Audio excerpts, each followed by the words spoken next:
18 పడిమెట్ల పైకెక్కి గుడికేగు భక్తులకు ఎదురొచ్చే బంగారు స్వామి ఇరుముడులు స్పృశించి శుభమనుచు దీవించి జన బృందముల చేరే జగమేలు స్వామి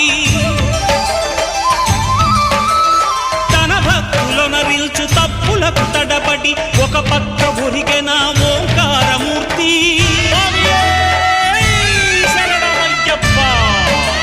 స్వాములందరూ తనకు సాయము కాగా ధీమంతుడై లేచే ఆ కన్య స్వామి